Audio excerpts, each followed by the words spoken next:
This is Jed Distler, and welcome to The Piano Maven, your friendly podcast guide to piano recordings.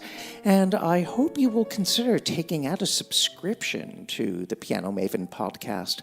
And there's a link to do so for my Substack page, which I've included in the episode comments. So I really hope you will do so to help keep this podcast alive and afloat and in production through the rest of the year.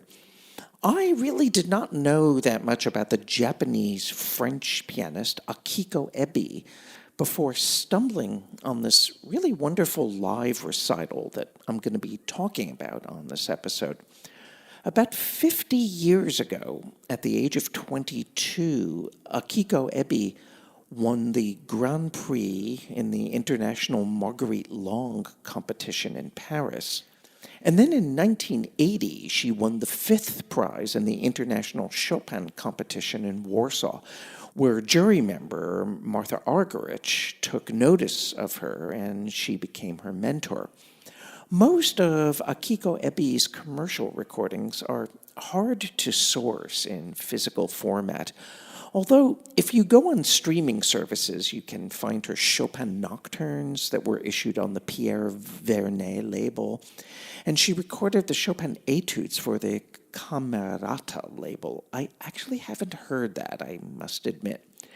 And for the Frederick Chopin Institute label, there's a version of the 24 preludes on a period instrument, which is really quite good. But I want to focus on a recital that took place in Paris on January 19th, 2001, at the Théâtre Musical du Châtelet.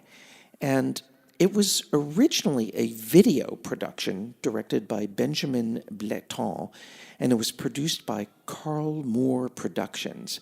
And I've enclosed a link where you can access the video. However, the audio only for this recital was posted on archive.org, and that's how I first became acquainted with it. And I'll be discussing the audio because honestly, I have not seen the video, but it probably doesn't matter all that much because I think the playing speaks so highly for itself that I think the audio is really quite sufficient. This recital contains 3 selections from Franz Liszt's cycle, the Harmonie poétique et religieuse.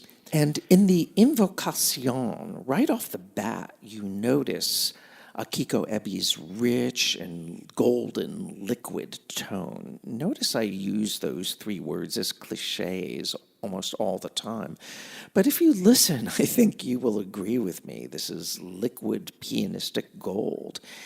And you'll notice how she builds the climaxes in large and shapely paragraphs rather than all of a sudden banging them out hysterically, the way one hears from certain modern-day Liszt players. And I won't identify them by name, but you know who they are.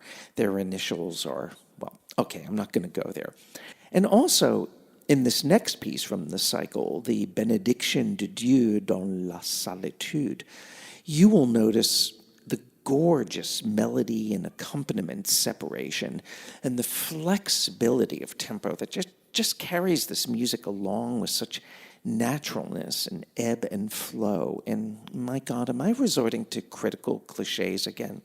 I guess so. But look, this is a performance that's so fluid and unified and heartfelt. And, this piece, in the wrong hands, it can just seem so static and boring. But here with Akiko Ebi, it's just magical music making. And you can say the same thing for her interpretation of the Funérailles from this cycle. And you'll notice the way that the big octave section in the middle so organically expands and contracts. And it comes off really more like a tone poem than an Olympic stunt. So, when the main theme comes back after the climax, it sounds intensely inevitable. And, a lot of pianists play that octave section as if they're at the Olympics, but not here.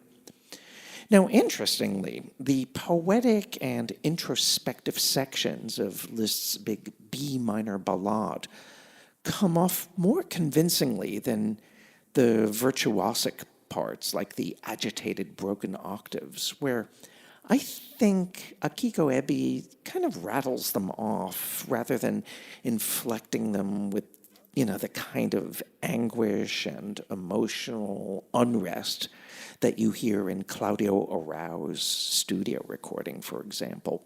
And I wish she would have taken more time in the final pages, where that second theme, the one in the major key,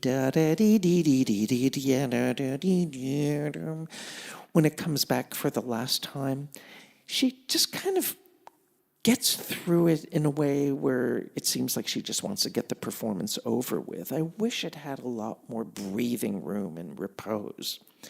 But this is very accomplished and thoroughly seasoned piano playing. And the last piece in this recital is Chopin's Opus 48, number 1 Nocturne in C minor. And it does relate to the Liszt pieces that we heard before, because you have this brooding opening section, although Akiko Ebi plays it in a very songful way rather than with the kind of starkness and austerity that you often get. And when she arrives at the central section featuring those big cascading double octaves, again, the octaves become a part of the longer line and the bigger picture.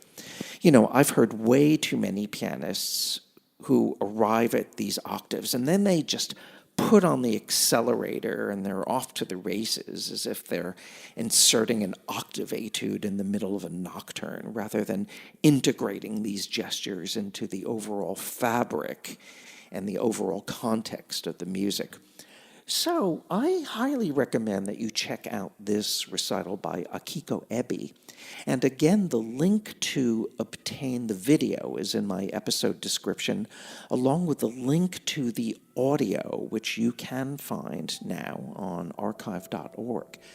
This is Jed Disler, and you've been listening to The Piano Maven, your friendly podcast guide to piano recordings. I look forward to being with you for the next episode. Take good care.